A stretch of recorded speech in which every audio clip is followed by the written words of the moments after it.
Good evening, everyone, and thank you for joining. My name is Dr. Sona Warrior from the medical team of USV, and I welcome everyone to do this very knowledgeable session of Dr. KK's Med Talks. In today's session, we are going to discuss about prediabetes and its associated complications and comorbidities. The diagnosis of prediabetes is vital as it is a well known risk factor for type 2 diabetes and with a greater risk in the presence of combined IFG, impaired fasting glucose, and impaired glucose tolerance. Furthermore, prediabetes is also associated with disorders and that can make the prognosis worse.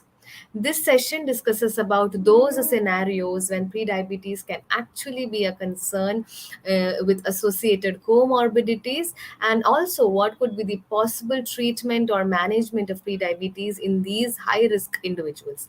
Therefore, to enlighten us on this subject, let me welcome a renowned diabetologist, Dr. Vijay Mishwanathan, Head and Chief Diabetologist of MV Hospital for Diabetes, Chennai. Dr. Vijay is also the president of Professor M. Vishwanathan Diabetes Research Center, Chennai, WHO Collaborating Center for Research, Education and Training in Diabetes. Sir is also the National Vice President of RSSDI. Thank you for being with us, sir, and we can't wait to learn from you. So, without further ado, I would like to jump right into the questions. To start with, what is the prevalence of prediabetes in your clinic, and how do you diagnose prediabetes? Yeah, thank you, Dr. Sonamaria, for. I think it's a very important topic which we're going to discuss for the next few minutes. Pre-diabetes, first of all, there are many experts who feel that there is no entity like pre-diabetes because they feel it's a glycemic continuum. The glycemic hyperglycemia, or the WHO is now going to name it as intermediate hyperglycemia. So that is a phenomenon which is occurring over a period of time, and it merges with type 2 diabetes, diagnosis of type 2 diabetes. So WHO is now thinking of introducing a new term. So I would like to just show you one slide, the first slide, where you can see that the INDIAB study, which was from ICMR INDIAB study, the prevalence of pre-diabetes in India is about 10.3%. You can see that it varies from 6 to 14%, but it is about 10% in the population. This is a population based study. Thank you. The slide can be switched off. So, the prevalence of prediabetes is about 10%, and the IDF Atlas talks about a higher prevalence in the low and middle income countries than in the higher income countries. And there is a huge population of people who are so called having the so called pre-diabetes. Thank you. Yes, sir. So, this term pre-diabetes also can be called as intermediate hyperglycemia, as you mentioned. But also, there is a lot to this term than just being hyperglycemia. And thank you for sharing the prevalence graph also. So, in those lines, what is your opinion on the conversion rate of pre-diabetes to diabetes in our country of India? So there are two good Indian studies. One is called the DCLIP study, and the other is a study in which I was also a part, called the IDPP one, Indian Diabetes Prevention Program. The DCLIP stands for Diabetes Community Lifestyle Improvement Program, DCLIP. Now, the conversion rate, if you don't give any treatment, neither lifestyle nor metformin, the conversion rate in 3 years, in both the studies, we looked at 3 years, was about 55% in the IDPP, in the Indian Diabetes Prevention Trial, in the control group. Whereas in the DCLIP study, it was about 34.9%. Therefore, there's a very high chance of conversion from the pre-diabetes, intermediate hyperglycemia, to the type 2 diabetes, frank hyperglycemia, frank diabetes, by definition, in the Indian population. Thank you. Thank you, sir. Now that you have emphasized on the conversion rate of prediabetes to diabetes, we know that diabetes is associated with a lot of other comorbidities and risks. In your opinion, does prediabetes also get associated or lead to eventual cardiovascular risks? Yeah. So there have been studies which have looked at the complications in the stage of pre-diabetes, or when you have newly diagnosed type 2 diabetes. And they have found that the prevalence of coronary artery disease in people with pre-diabetes and who are newly diagnosed with diabetes is quite high. That's because there is, as we'll be discussing a little later, hypertension is a comorbidity which is very much linked to pre-diabetes, and I'm going to talk about it a few questions later. Now, therefore, it's a conglomeration of symptoms which we earlier referred to as metabolic syndrome. So, if you have hyperglycemia, you can have hypertension, you can have certain lipid abnormalities, and so on. So, there is a very high, answering your question, there is a very high cardiovascular risk even before one develops diabetes. Thank you.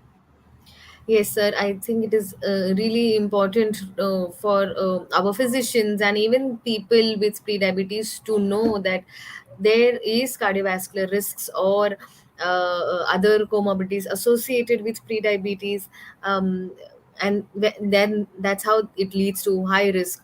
Um, I just want to know, in your practice, in your clinical practice, or in from whatever you have seen, what would be how much is the coexistence of these hypertension, dyslipidemia with prediabetes in from whatever you have seen in your practice? So, in our cohort of patients, we see people who have pre-diabetes, and about 30 to 40% of these people either have hypertension or dyslipidemia.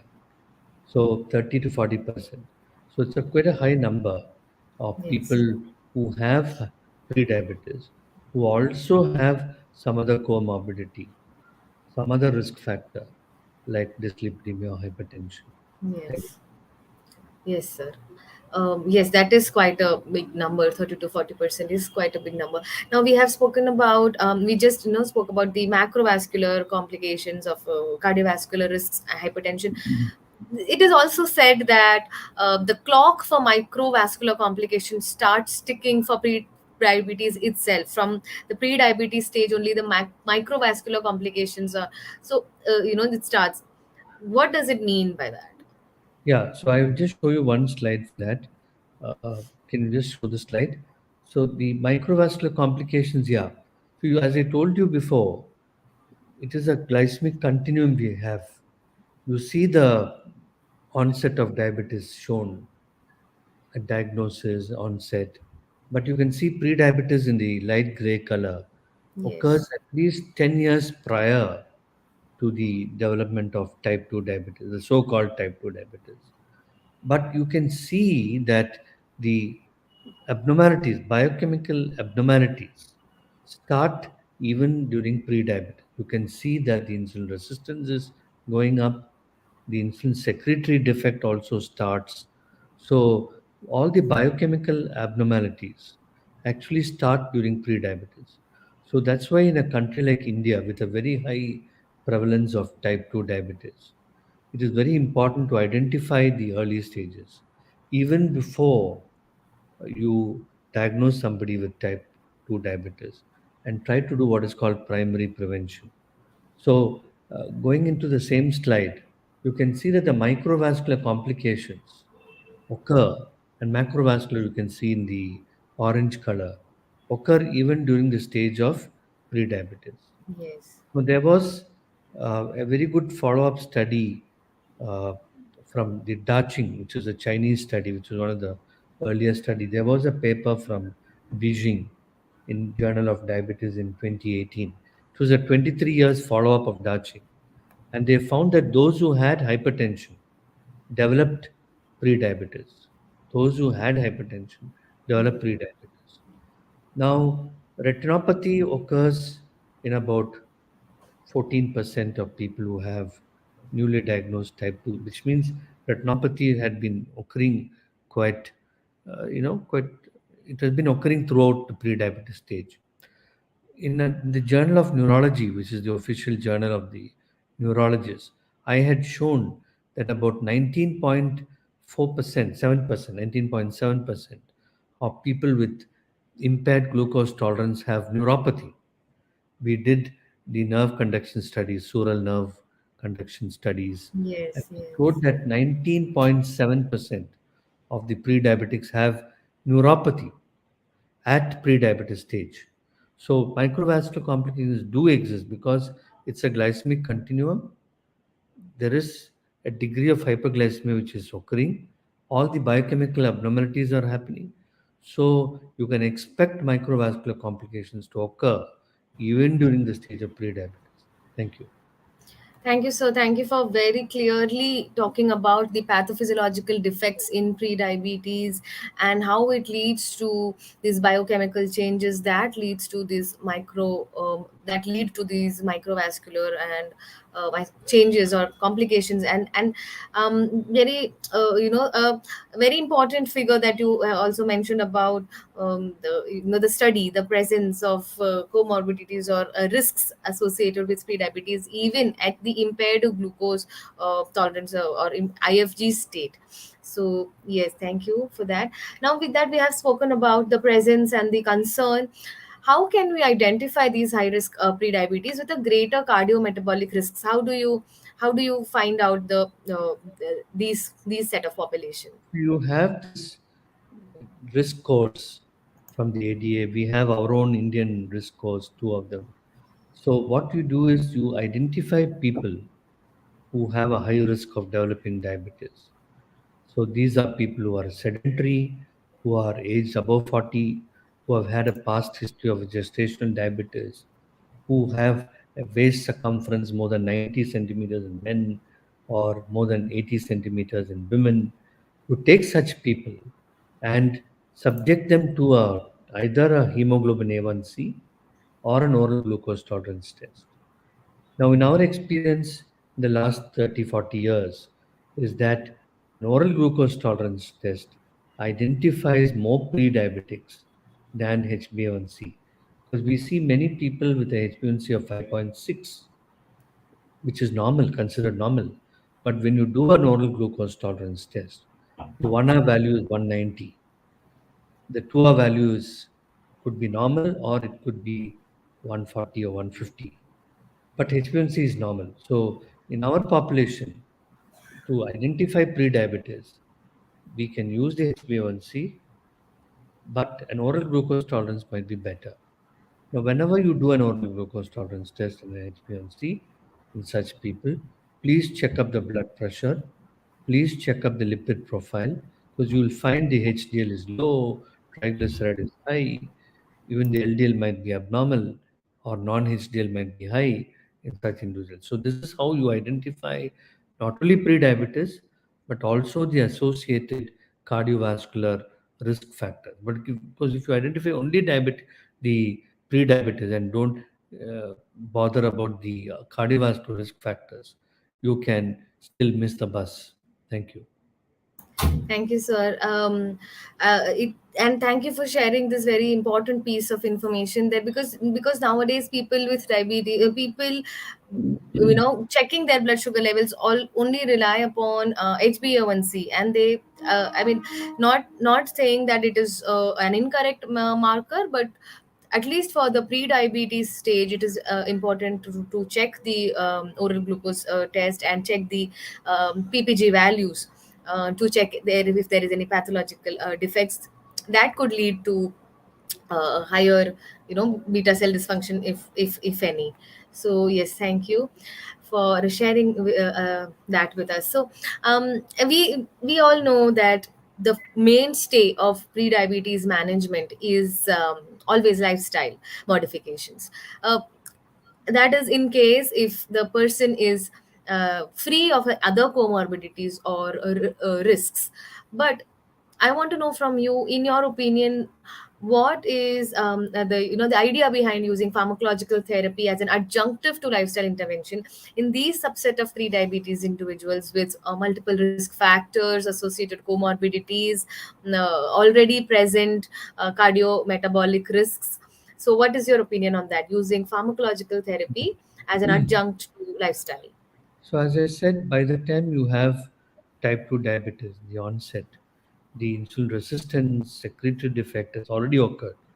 So, if you start management at a quite a late stage after detection of type 2 diabetes, you will probably miss the bus. So, what you should do is you should use pharmacological treatment in high risk individuals. Again, I repeat, in high risk individuals. And we'll Yes. discuss about high risk a little later. So, let us use pharmacological methods to slow down the progression of diabetes, to treat them with a statin and reduce the cholesterol levels, and treat the hypertension if it is above the defined abnormal values. So you have to treat, and if there are risk factors like smoking, cigarette smoking, you should stop that and encourage the people to do lifestyle modification also. So it's not just pharmacological therapy in the form of statins, metformin, antihypertensive drugs, but also lifestyle modification, stopping smoking, and so on. So these are some of the approaches which we take in people who have pre-diabetes and with other comorbidities. Thank you. Right, sir. Thank you. Very clearly that you mentioned that pharmacological therapy in prediabetes should only be taken in high risk individuals. So I was, my next question is also in these same lines. When exactly should pharmacological therapy, which is metformin that we all are aware of to be used in pre-diabetes, be introduced in the management of individuals with pre-diabetes, with comorbidities? What exactly do you see in that patient? Okay, this patient requires metformin Mhm. for the Yeah, management. that's a good question. So in pre-diabetes, there are two types of pre-diabetes. There are people with a high risk of developing diabetes. There are people who have a lower risk of developing type 2 diabetes if they have pre-diabetes. So you please remember that there are two types of pre-diabetics. Not all pre-diabetics are the same. Now, who are the high risk people? The high risk people are the people who are sedentary, who have a past history of gestational diabetes, who have obesity, and the ADA and the DPP research group also recommends people who in the age group of 25 to 59, below 60 years, that is younger individuals. So you take younger individuals, people who are having a past history of gestational diabetes, who are obese, and who are more hyperglycemic. That's also a one important point, higher risk. That is, if you have an IFG plus IGT, if you have an impaired fasting glucose plus an impaired glucose tolerance, that is definitely more hyperglycemic than somebody who just has an impaired fasting glucose, IFG. So you should have IFG and IGT. So these are the high risk people. And if you have a strong family history of diabetes, the person is sedentary, you should start metformin. But having said that, metformin is always an add-on to lifestyle modification. Please remember that, because the DCLIP study and the IDPP, Indian Diabetes Prevention Trial, are two studies done in India. Both of them showed lifestyle is good enough, and if you add metformin, probably you get additional benefit. So the important point is don't forget lifestyle. Don't give the patient only the option of metformin. Please tell the patient that metformin will be effective, more effective, if you combine it with LSM, lifestyle modification. So that's the key message we have to give to patients. And also treat all the other cardiovascular risk factors like what I mentioned before. Make him Yes. less sedentary, make him to stop smoking, make him more active, and so on and so forth. Thank you. Thank you, sir. Thank you for categorizing these subset of people with pre-diabetes, and very important message, very key message that you mentioned: metformin with the lifestyle modification and not instead of lifestyle modifications. Because lifestyle without lifestyle modifications, you take any drug will not work, especially in pre-diabetes. Coming to another subset of people with pre-diabetes, women with PCOS. So it is observed that there is a high prevalence of pre-diabetes in women with PCOS, as the emergence of pre-diabetes is significantly correlated with insulin resistance. Does the use of metformin in prediabetes in women with PCOS prevent or slow down the onset of type 2 diabetes? Yeah, that's an important question also. The a Chinese study from Shanghai in China showed I think that was in 2020, that showed that about 40% of women with polycystic ovaries have pre-diabetes. So for both the conditions, because insulin resistance is a common soil for both, you can use metformin, but the dose we use in such individuals, or the dose which they used in that study, Shanghai study, was 1500 milligrams to 2 grams of metformin, which we generally don't use in pre-diabetes. So in the Shanghai study, they used it, and they found that the remission occurred in about 32% of people who were put on metformin, PCOS. So PCOS ladies, women with pre-diabetes, the remission was obtained in about 32% of people who were put on a high dose of metformin, 1500 to Right. 2000 milligrams of metformin. So the dose used was much higher. So that's the important issue connection between PCOS and prediabetes. Thank you. Right, sir. Um, thank you for the answer. And you had also mentioned about the benefits of metformin in. First of all, when you mentioned the previous answer that you mentioned categories of prediabetes, you mentioned that when you add metformin, there would be added benefits, and even in these women with PCOS, metformin can be beneficial. Does this benefit of metformin extend to other sister targets of glycemic control, such as CAD, ASCVD, HF, in prediabetes as well? We have very little data which have looked at metformin in other cardiovascular, not risk factors, but in other cardiovascular diseases, especially heart failure. So we have much better agents now for heart failure, uh, VSGLT2 inhibitors, and so on. Therefore, we do not have data, so much data on metformin in heart failure. But having said that, metformin is an important tool in the management of prediabetes, but you should also add other drugs depending on the other comorbidities like hypertension should be treated with that particular antihypertensive agent. The lipids should be managed with anti-lipid agents. So it's not metformin is a common panacea for everything. So you can use metformin and add on other things for the other cardiovascular risk factors. Thank you. Right, sir. Thank you. So, we have spoken about the prevalence of prediabetes and associated comorbidities, the management, how to manage. It's not just the glycemic control. The hypertension, the lipids, everything should be managed and controlled in these high risk individuals that could lead to type 2 diabetes.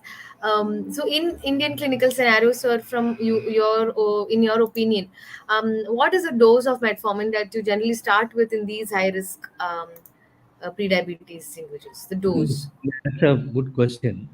So I'll once again quote two studies, the Indian Diabetes Prevention Program and the DCLIP.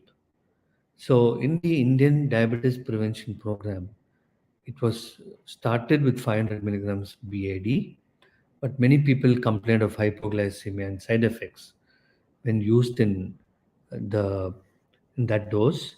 Whereas the DCLIP, in addition to lifestyle modification, the metformin dose used was 500 milligrams BD. So that was a clear cut difference between the two studies. And metformin should be used, I would say, in the maximum tolerated dose. I would say that point. So you start with 250 milligram BID and increase it to 500 milligram BID, and the patient decides. Some patients can tolerate 500 milligram BID, some patients cannot tolerate 500 milligram BID.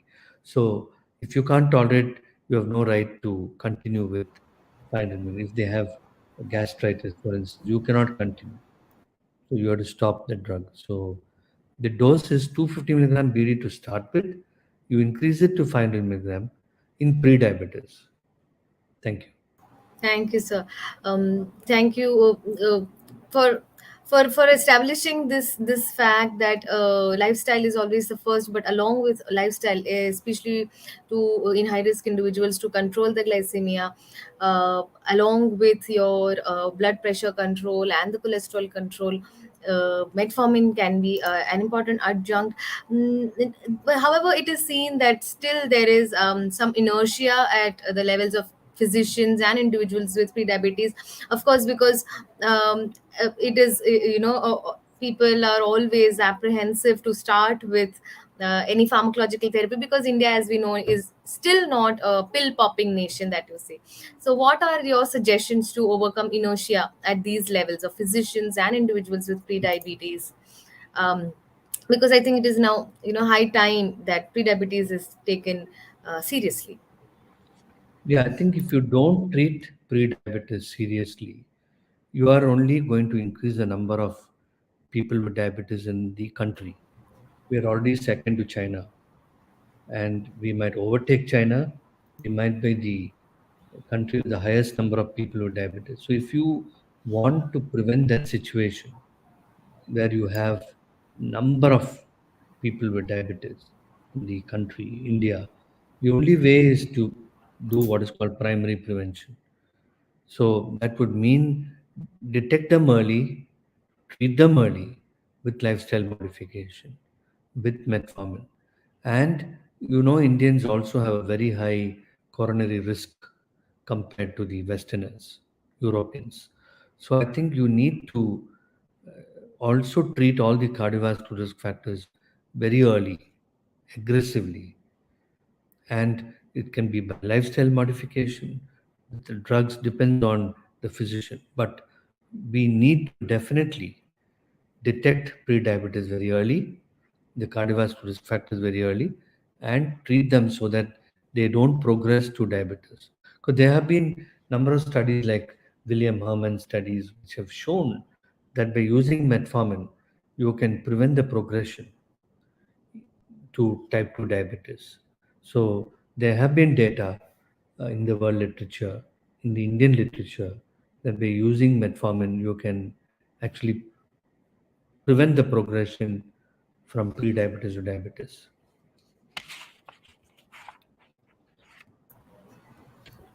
Thank you, sir. And now, and it is now a golden moment also that metformin is now officially approved in India for to be used in prediabetes in high risk individuals, along with lifestyle modifications after 3 to 6 months of lifestyle modification. So that is also a good news where the inertia can be tackled. Uh, there We have some questions from the audience, so I would take some. There are some interesting questions. I would take a couple.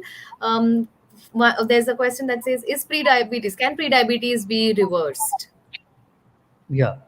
So pre-diabetes, again, I told you there are two types: the high risk to conversion and the low risk to conversion to diabetes.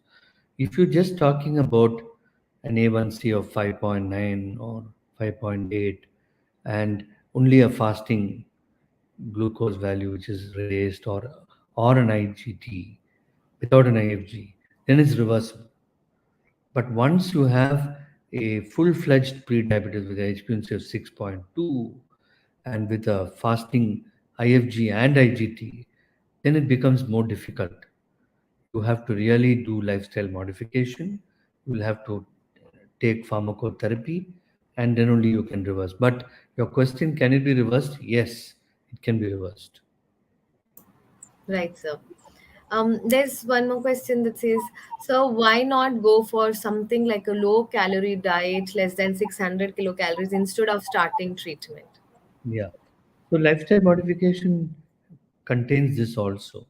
So you need to lose weight. That's what we mean by LSM. Basically, we mean lose weight. And you cannot lose weight by eating 1800 calorie or 2000 calorie diet.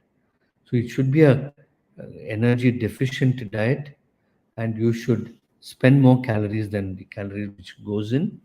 So 600 may not be feasible in the long run. Maybe in the short run, yes, but you might have to take 800 to 1000 or 1200, depending, the nutritionist will decide. And you should not starve yourself. You should take high protein diet, and you should supplement it with protein. So LSM starts with diet. So the question is a very good question. So there is no doubt LSM works.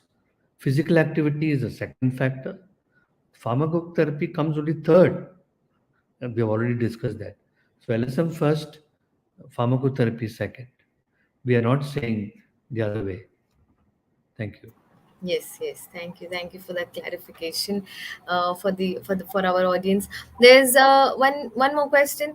Is it a better idea to go for insulin directly so that the beta cells have adequate time to regenerate instead of using a secretagogue like a sulfonylurea? So there was one study from Sanofi. They looked at pre-diabetes. They used glargine, and they did not find any benefit in the cardiovascular risk factor by using glargine. So we were a part of the study called Origin trial, but I don't think insulin is the predominant biochemical factor. The predominant biochemical factor in that stage I showed you in the diagram is insulin resistance. So what you need is LSM, exercise. We have published 3 studies on yoga in improving the insulin resistance. So lifestyle modification, metformin is the first choice. Insulin comes only after later when you have type 2 diabetes with high HbA1c of 9, above 9, and so on. You can use insulin. You should use insulin, especially the patient is symptomatic. There's no doubt about it. But not in pre-diabetes. No. Right. That makes sense. So thank you, sir. So we have discussed about pre-diabetes, the prevalence, the associated comorbidities, the benefits of lifestyle modifications, and where to start pharmacological therapy, where to initiate, which categories of patients. So thank you. Any final concluding thoughts on this topic that you would like to enlighten our audience with? My concluding thoughts are only two: early detection and early intervention. So I think early detection, since India has got a huge number of people with type 2 diabetes, and even among the countries with the pre-diabetes, we are the highest. So early detection, especially in people who have a past history of gestational diabetes, who have a waist circumference more than 90 and 18, men and women respectively, those who are sedentary, those who are obese. Please do early detection of pre-diabetes and detect pre-diabetes by a HbA1c or an oral glucose tolerance test. Two, second point, early intervention. So put them on LSM and use pharmacotherapy wherever you feel the need for pharmacotherapy. These are the two final messages which I have. Thank you for that very wonderful session. Thank you for answering all our questions, all the doubts, for clearing all the doubts and uncertainties regarding this condition called as pre-diabetes, and if and especially if they are associated with comorbidities. It is now perhaps high time that pre-diabetes is treated with seriousness. Lifestyle intervention is always the first line intervention and should be aggressively implemented in individuals with prediabetes, and even awareness should be spread regarding lifestyle modifications. However, in high risk people with prediabetes, metformin or pharmacological therapy should be used as primary prevention of type 2 diabetes. and as metformin is now also approved, there should not be any inertia with the use, especially in high risk individuals after or along with lifestyle modifications, as sir was mentioning. And this additional use of metformin can uh, should be encouraged in these subsets, which can also provide certain important benefits and additional help for future progression to type 2 diabetes. So thank you, Dr. Vijay Vishwanathan sir, for your time, your wisdom, and for enlightening all of us. Thank you to the audience as well for logging in, and hope these clinical pearls can be used in your practice and to make India a diabetes care capital of the world. Yeah, Thank thank you you. and good Yeah. night. Thank Thank you, you. Dr. Swarnavarias. Thank you, sir.